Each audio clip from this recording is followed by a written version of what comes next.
My name is David Katz. I'm a member of the Temple here. I'm also on the security task force that was established to look at our current procedures, our facility. We've done several audits. We have partnered with an organization called the Secure Communities Network, which is an organization that is centered on securing Jewish communities and organizations. And to that end, we have developed a whole set of action plans to upgrade some of our facilities, as well as we have developed a robust emergency response plan, which we've also trained the staff on, and the Temple ECDC, so the folks that are taking care of the kids that come here are also trained on this plan.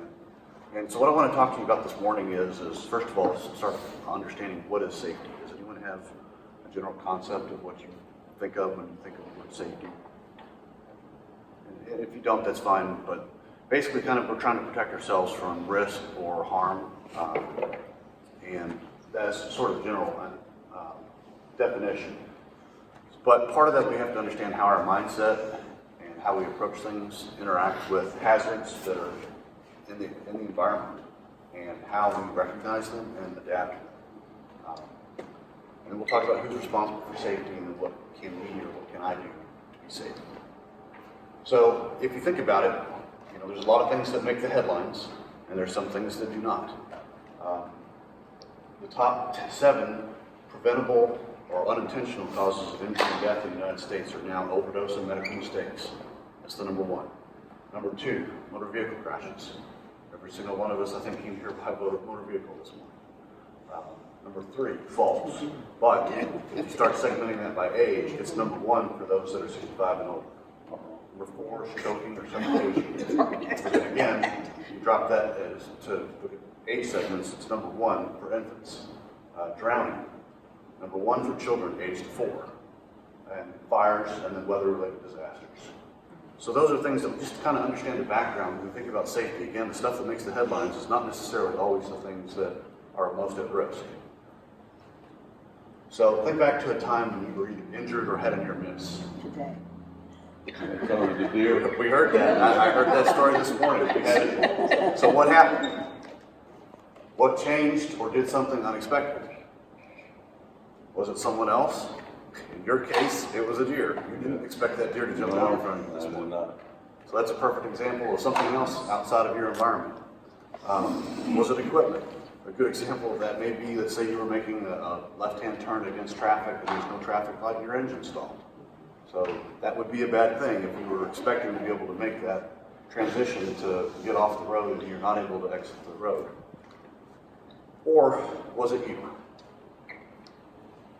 So when we look at statistics over time, and we're not going to go through the whole history of how labor and OSHA regulations and all those things came into effect, we've been focused very much on hazard reduction, which is a good thing, but that doesn't solve the whole safety picture on how we can be safe. And when we look at it, there's a very small slice of the pie that were others or equipment failures. It's us. So what are the critical errors that lead to injuries? The first one is our eyes are not on task. How many people do you see walking out of the store, looking at their cell phone, or they've got their cell phone at their ear, and they're not paying attention to their surroundings? How easy would it be for you to trip and fall in a pothole? So that's a good example. Your mind not on task. Again, those distractions, you have electronic devices, you have kids, you have whatever's going on around you, that cause your mind to not be on task with what you're doing. Your balance, your traction, and your grip. So those are things that we don't think too much about when it's August and it's summertime, and you're not worried about snow and ice and all the things that can happen when it's wet out. Good morning. And then the last one, basically put ourselves, I call in the line of fire, which means put ourselves in the path of hazardous. So what are the states of mind that lead us to make those critical errors? Well, if you think back, and I want you to think back to that same example, is there anything that brings some resonates here? One is being in a hurry. When you're in a hurry, you're less likely to pay attention to your surroundings, you're less likely to get be cognizant of your own safety and the safety of others around you. Are you frustrated about something? Or your emotions are not in check? That's something else that can lead to that. Or if you're tired, simply you didn't get enough sleep, it's the middle, it's a long drive or something like that, it's the middle of the night, that can lead to that. And then the one that's the hardest to combat is complacency. So we're used to getting in our car and we drive.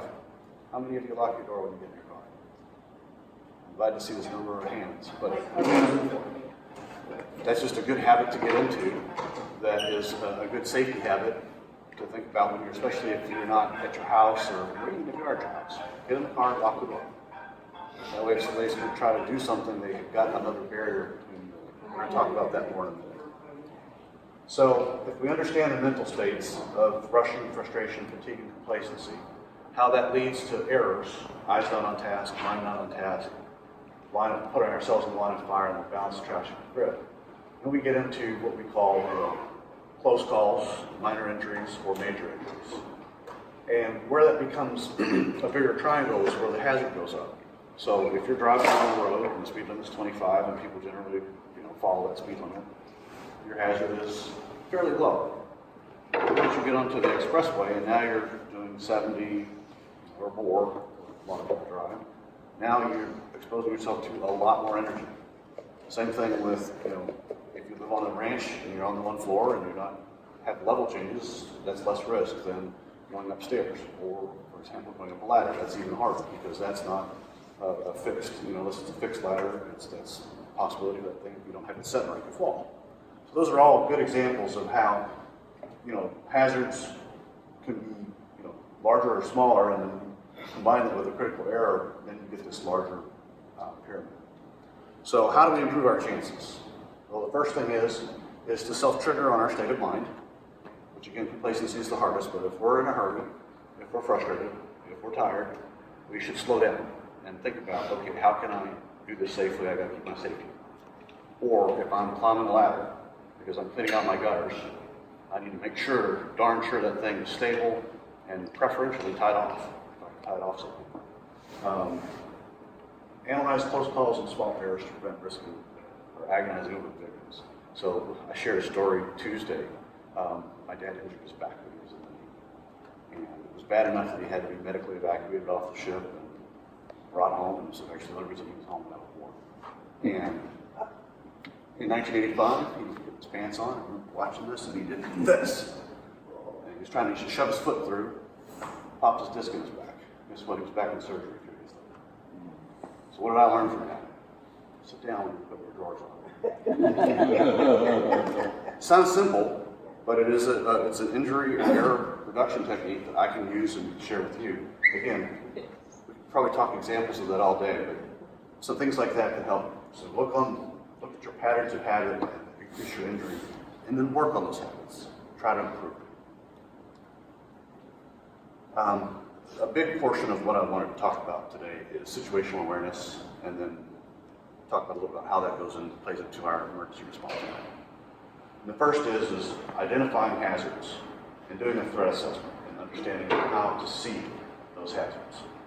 So, how many people counted how many exits you have in this room? Got some safety reminders. I always look for the exits. Look for the exits. How many exits are in this room? At 4. 2 on that side and then 2 There's 5, 6, and all these windows, right? So don't limit yourself when you're thinking about. Yeah, doors are easy, but if you had to, you could pick up one of these chairs, chuck it through the window, and go out through a window, right? So don't limit yourself in your thinking as to where you can get out. So when we talk about physical hazards, it can be propane tanks that you store around your house. We've actually got several in a container out back, right, that we use for various purposes. It can be paints, it can be chemicals, it can be all kinds of different things that we think of as physical hazards. Our plan actually addresses all of those. We actually didn't have something in there before, it does address that now. And how we should respond to in case we see a spill, in case we have a release of some kind of a chemical. So if you have this is we basically developed we already have some good security planning in place, but it doesn't necessarily cover all those contingencies. So Sarah's got an example of this, but we have all this.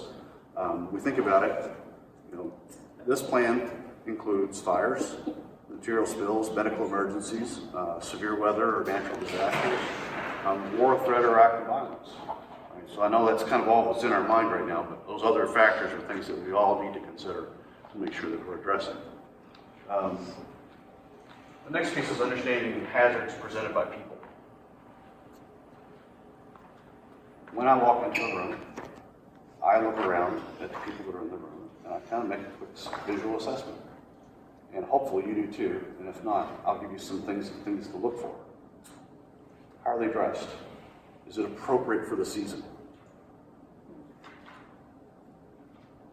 If they're wearing a heavy overcoat and it's summertime, that should set off alarm bells.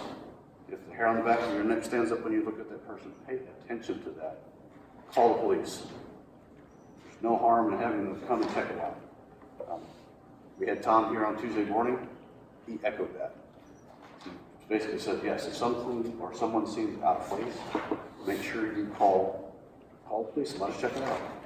There's no harm in doing that. If there's nothing wrong, then we're not going to arrest anybody or anything like that. It's just, okay, we checked it out, it's pretty good. Look at their hands. What are they doing with their hands? Look at their eyes. Now, if it's a hardened criminal, they may be staring intently. If they're staring intently at you, that's just feel uncomfortable. Feel uncomfortable? Mm-hmm. Good. I'm not a hardened criminal, but I can play one, right? So if someone's staring intently, that's probably a hardened criminal. If they're looking around like they're really nervous, they may not be a hardened criminal yet, but they're planning to do something. So pay attention to that. And I would also say look at their footwear. How they're dressed and what kind of shoes do they wear. If it's somebody in flip-flops, I can probably outrun them. If it's somebody that's wearing athletic shoes and they're wearing a suit, you might kind of go, why is that guy wearing a suit with athletic shoes? Because there's been cases where, a guy works in an office building, maybe he's getting ready to go change and go run. Maybe he's got something else in mind. So again, pay attention to how a person's dressed, and if something doesn't align, pay attention to it. Then you also kind of got to think back to look at the person's size, physicality. Do they have the ability to hurt me? Right? Are they large enough to be able to do something to me that can be a threat to my safety? The next piece is try to discern their intent. Can you tell what their intentions are? If they're smiling at you and waving, they're probably not planning an assault.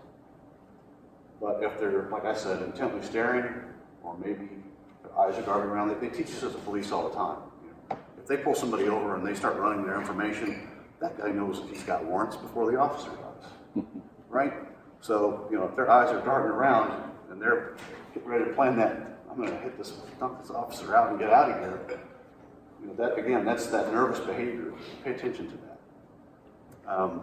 Do they have an altered mental status? Are they on drugs? Are they drunk? Are they high? Or maybe they're crazy. They have some kind of mental disorder. That again could be something that you pay attention to in your threat assessment. And I'm not telling you to be paranoid, but just situationally aware. It's part of situational awareness is when you go into a store or when you go, we're going about your daily business. Kind of look around, pay attention to the people that are around you. What are they doing? What are they wearing? How are they acting? And if anything seems out of place, either get away, or if it's really, seems like a real threat, call the police. Let them come and handle it. Anything that you see items out of place. Again, as we talked about hands, eyes, and clothing, or people out of place, it just don't seem like they should be in that location. If you see items placed and you see a vehicle parked, the temple staff is actually really good. They've been trained on it, and I know they respond because I know Tom has received calls and responded to it. They may not know who Tom is. Oh, sorry, Tom is the officer that's usually here on Friday nights, and with Northfield Police. And so the temple staff and the ECEC staff is really good about identifying, hey, there's somebody walking on the property, or there's a vehicle parked here that we don't recognize. And something that Tom mentioned on Tuesday was, if you're coming in here to Friday night services and there's someone that you don't know, let them know. And we can just kind of keep an eye on that person if it's somebody that you don't know. It doesn't mean that we don't need to be opening in front of you and welcoming. We should do that. But if there's someone you don't know, if you're a regular, attending services regularly and you see somebody you don't know, there's no harm in letting the officer know, hey, I don't know this person. But there are a lot of people that come on Friday nights. I know I work the door. We don't know who they are. Right. And I don't want to tell the police I don't know these people. They're visitors. They're from out of town, or they're maybe checking out the temple for membership. And I think that's a fine thing to do. And as an usher, I know you guys go through training, and that's part of it. But No. We should No. No, saying no. No, we don't. No. Okay, well, I know through high holidays, you guys had some kind of a training plan that they put the ushers through. There is a process for that. That's a good thing. But that is a good example of how you can, Only training we have is- establish intent, right? If you don't have a ticket, send them to the office Yeah, and find out. That's all right, That's that's about right. it. If they don't have a ticket, send them to the office.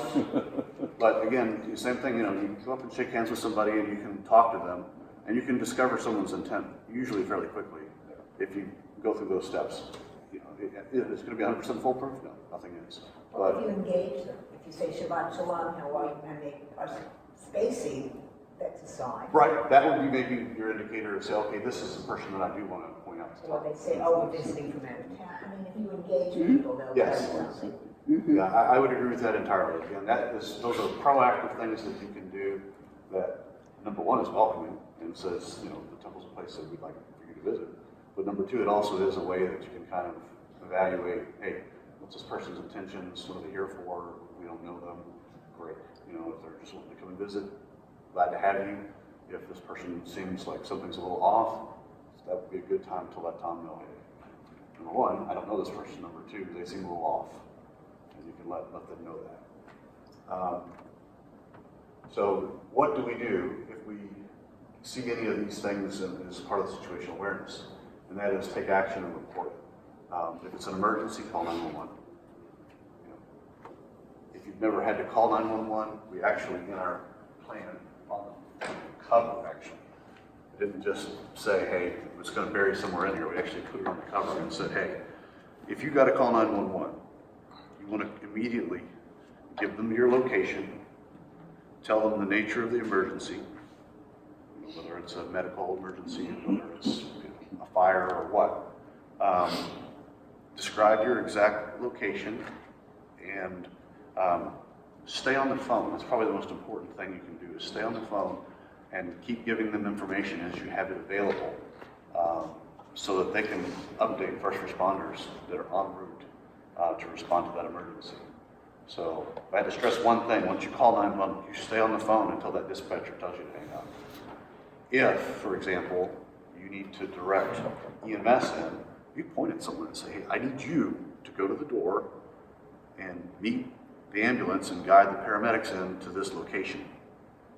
So when we talk about first aid, if you've been through first aid courses, don't move the person unless they're in danger. And by danger, we mean something that's going to fall on them, or there's a fire, or something like that, because you don't know the extent of their injuries. You don't want to make it worse, especially if they might have a back or a neck injury that you're not aware of, that could be, lead to much worse outcomes for them. So, all of that should go into your plan of, if I ever have to call 911, you know how to do that. If the person is a threat of force or is actually using force, you want to tell them where the person is, what type of weapon they're using, or what kind of force is being applied, and then describe the person as best you can. What gender are they, ethnicity, what clothing are they wearing? And you also want to describe yourself too if you're responding, because you want to know, hey, if the police come in, I'm wearing black shirt, tan pants, brown hair, and I'm in the Heidemann Auditorium.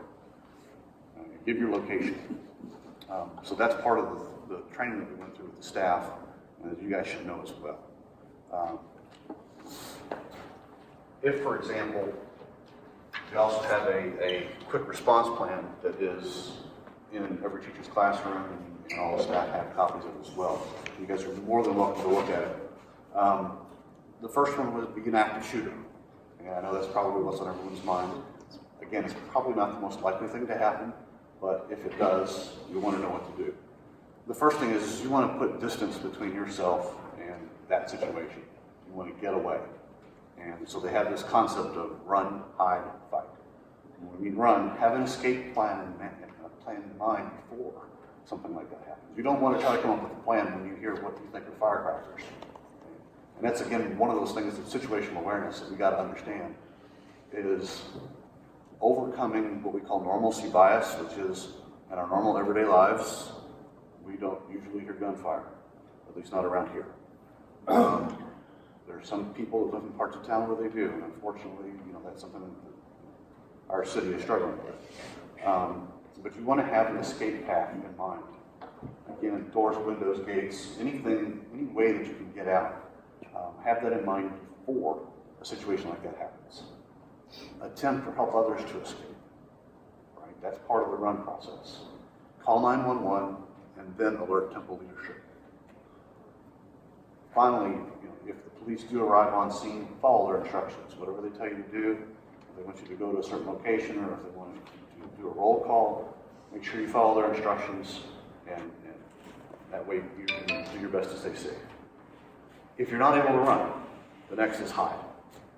And when we say hide, we're saying try to find cover. Does anyone know the difference between cover and concealment? Concealment would be me hiding behind one of those curtains. Okay. I'm hidden, but if someone were to shoot a gun at that, it's not going to do me a whole lot of good. Right. Cover would be getting to where bullets won't penetrate. Find a place to where you can get between, put a barricade up between you and the shooter. And then if you're hiding with others, once you get to your hidden place, silence your mobile devices. And then if you're hiding with others, just try to keep everyone calm and quiet. I know they do lockdown drills with the kids. Part of that is, just hey, we're going to be a game. Go to our safe place. We're going to be really quiet and see who can be the quietest. So there's things that you can do from a hidden position. And if for some reason you don't have any other choice, your last choice is to fight. And if you can't hide or you're in imminent danger, you need to attack. You need to put that person on the defensive. I've heard people say throw sea doors, I've heard all kinds of things. All of that would be fine, if that's all you've got. You can attempt to isolate the weapon. If you can get the gun at least off of where it's pointed at anybody, would be your best strategy, and try to get it out of their hands. The last one that happened, they actually tackled the guy, and tackling him, he wasn't ready for it. So anything you can do to distract or get him off his objective and put him on the defensive would be a good thing. Strikes. Try to hit him with, I would say a forearm, palm of your fist, or palm of your heel, your hand. Elbows are actually really nasty. So those are things, and you go for vulnerable parts of the body. Eyes, throat, solar plexus, groin, joints are all things that are good places to attack. And again, I wouldn't wait until that happens. Get some training, if you can. It will certainly help. And you can also use something, and this is something I shared with the preschool staff. I didn't share it with the congregation on the Tuesday meeting, but I'll share it with you this morning. One of the most useful tools you can carry is actually that. You can carry this anywhere. You can go onto a plane with it. You can go into a courthouse with it. Probably the only place you can't go in with it is if you get arrested. They're going to take everything away from you. But with a defensive flashlight, even from a distance of, say, 25 yards, I would say get one that's quality made, and they're not expensive. You can get maybe $40 will get you a decent one. If you want something that's going to be a little more robust or a little more expensive than that. But basically, if I put this at my cheek and I shine my light, I've got a 200 lumen light, anywhere between 200 and 500 lumens, no more than that is necessary. If I put this directly in someone's eyes, they can't see me. But it's not going to permanently blind me. And I can just say, hey, get back. If I'm feeling uncomfortable, And I have used this. I actually had a man approach me when I was gassing up and I had my kids in the car. I pulled my flashlight out and I put it in my chin and I basically put the light in his eye and told him to get back. There's no snappy comebacks. You know, he understood exactly what I wanted. Anybody that was a witness to that knew, hey, I'm not being the initial aggressor here. I'm defending myself and telling this person, get back. You're getting too close for my comfort. And so this is, again, it's a very simple and easy tool to carry.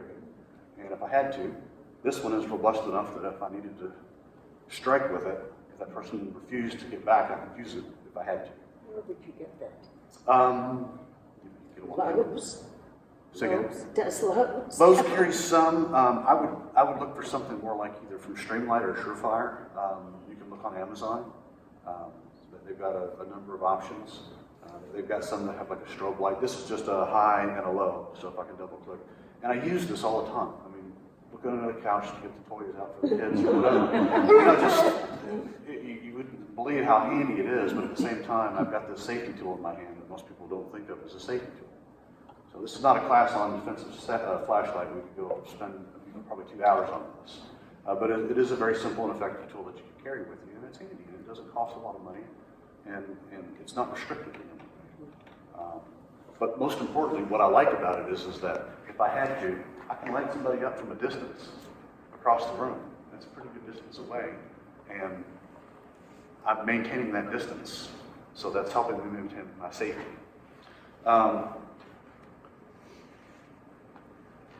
So for the staff, I'll go through some of the tabs just so you know what's in the plan. We do have plans for if somebody were to call a bomb threat. There's a checklist and a whole procedure for that. And again, also chemical hazards. As congregants, what do we do in terms of, you know, if there's a fire, we want to evacuate using the nearest safe exit. And the muster point for congregation is the corner of 42 and Limekiln Lane. That way, you know, we can at least account for each other. You know, if you're just here on regular business, or if you're here for regular services, obviously you're not going to, you know, be signing in and signing out.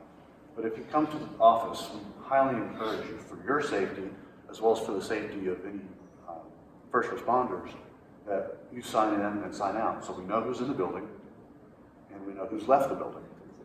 Because all of the staff have been instructed that if we have to evacuate the building due to a fire or say an earthquake or something like that, if there was a natural disaster, the first thing that they're supposed to grab on their way out is that sign-in sheet and that roster for the ECEC, so they know which kids are here that day, you know, which staff is signed in, and what visitors we have on house. So if you're coming to visit the temple, you know, outside of services or some event like this where, you know, it's not a public event, make sure you use that sign-in sheet and sign in and sign out.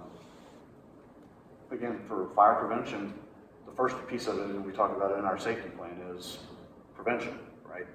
And that is don't allow combustibles to accumulate near a heat source. You know, keep things neat and clean. And if you see something that doesn't look right, again, what we've been trying to stress is if you see something, say something.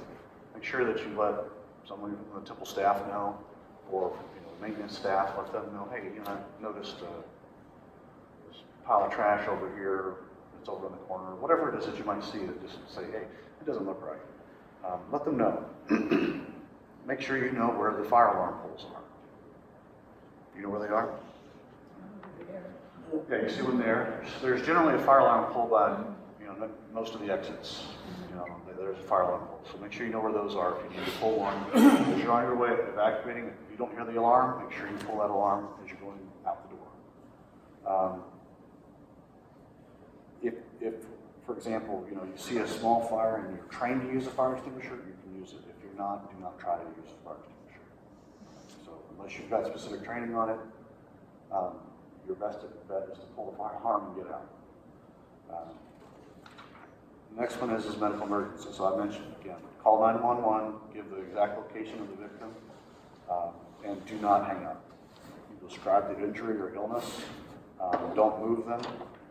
Direct someone else if you're not standing by the door and the victim doesn't happen to be right by the door. Direct someone else if they're available to bring EMS directly to the victim. If you're trained in CPR, AED, first aid, and you can provide help, please do so. We do have an AED outside right outside the temple office, next to the main sanctuary. If someone is under having cardiac arrest, if there's a power outage for some reason, stop what you're doing. Wait, turn off any equipment that may, if you're like in the kitchen or stuff, just go ahead and turn everything off, and then wait for power to be restored. If we decide we're going to evacuate the building, the temple staff will let you know. Again, if there's suspicious activity or a package, get away from it. Again, put distance between you and the threat. Call 911. Keep others from entering that area. Tell other people to get out. That would be a good reason to get away.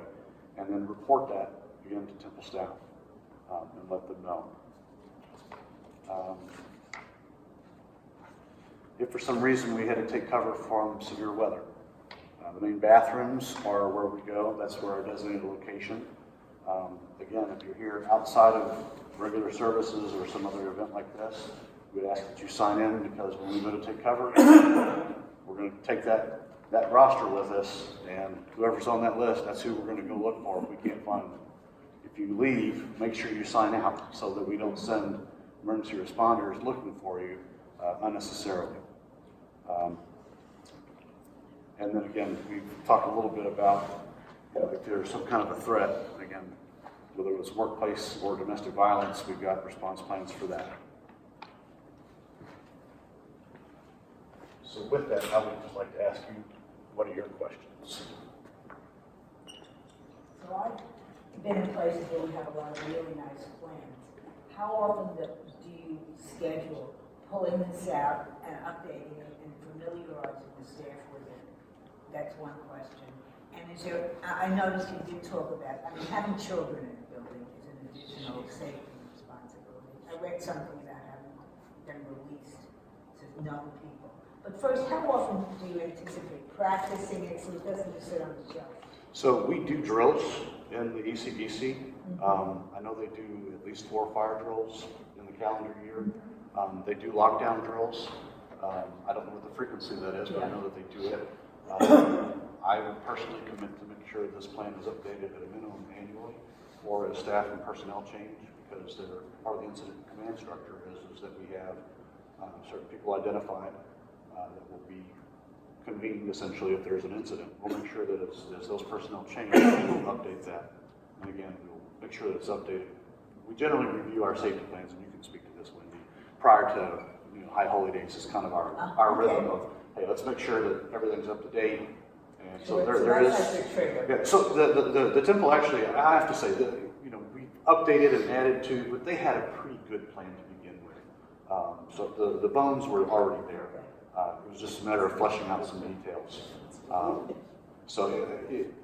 There was already a good rhythm, I think, around making sure that we had safety plans in place, that we had security provided. Obviously, we've upped our security since Pittsburgh, and having uniformed law enforcement officers here doing services and other major events. But that's an excellent question. Thank you. What else? Will there be training for the ushers before the holidays? Yes, there will be. What else? I see about the concealed carry situation. Right. For members, maybe those that have concealed carry permits ought to have an update of what you recommend. Is there any plan to train the people who have the firearms, like my husband, and he's gone to all the training? Would there be a committee or something set up for? Do you think that's a bad idea? I am an NRA certified training counselor, which means I train instructors. So the reason I have my certification is for the Boy Scouts. The Boy Scouts require all instructors to be NRA trained, because they have an excellent training program for pistol, rifle, and shotgun. And all the training counselors in the Louisville area, besides myself, are 75 to 80 years old. So in order for us to have some continuity, I said I'll volunteer to go to get that training. That way I can be of service to the BSA. I think a really low-cost helpful training would be how to use a fire extinguisher. If we don't know and we see a fire, It's a lot easier than calling the fire department if you know what you're doing. Right. Well, I would say even if you do use a fire extinguisher, you still need to call the fire department. Right. Because they have thermal cameras that can come and make sure that you don't have hot spots that you don't. Oh, That's an yeah. excellent suggestion. We'll Yeah. take that back to Law enforcement. our security task force and see what they think about that. What is do you get risk assessments from the FBI on white nationalism or anti-Semitism Yes. in Louisville on a regular basis? We do, and also not just in Louisville, but in the region. The Secure Communities Network, this agency that we partnered with the Jewish Federation. It's not just the temple; the entire Jewish community has partnered with them.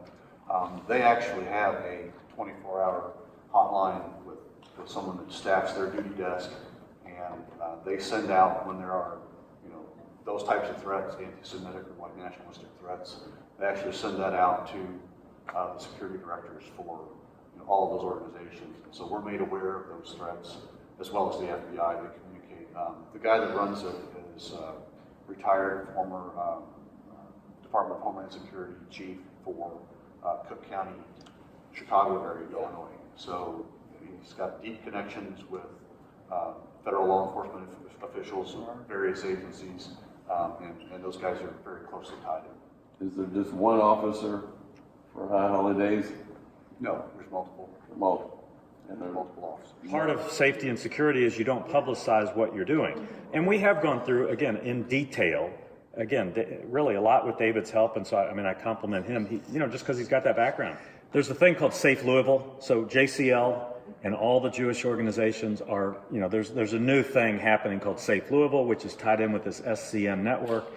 And the SCN guy, he's 40 years old. He's got young kids. He's got all this military and homeland security background. He runs this network, and he's doing it for places all over the country, but we're tapped into it. So it's, again, I feel a lot more comfortable than I would have before, because I don't think we were, thinking a lot about that stuff. We didn't have to, but we do now, so. Yeah, and I am the representative to that organization for the temple. So you've got What things does that SCL stand for? the Secure Communities Network. JCL is Jewish Community Louisville. It's, I guess, the rebranding of the Federation. It's the JCC and Federation together. Federation. And the risk assessment. Yes. So yeah, the risk assessment that we went through was almost 250 questions. It's 34 pages of everything from what's your neighborhood like? Is it a high crime area? To do you have communication plans? And it is very, very thorough. And actually mirrors a lot of what was already going into that document, and some of those questions and things went into that as well. So that kind of told us, hey, we're on the right path, because at least this is what is happening nationwide. The Jewish Heritage Fund for Excellence, JHFE, has just funded. They just funded another $100,000. We were about 35 of that towards security changes. So we're changing the way that we do our doors and locks and cameras. But the point is, we're doing a lot of stuff like that we just did never have to think about. You cannot eliminate all threats. And so part of this and what we want to publish and keep, and Reed will continue sharing with the congregation is, we are the best defense. You got a staff of 5 people in the office. They're not going to save the entire temple. We all need to be aware of things and be, again, situationally aware, but also recognize when things happen, we're the ones that have to say something. Yeah, if anything seems out of place or someone seems out of place, say something. Don't be afraid. Anything else? Thank you. All right, thank Thank you you. very much.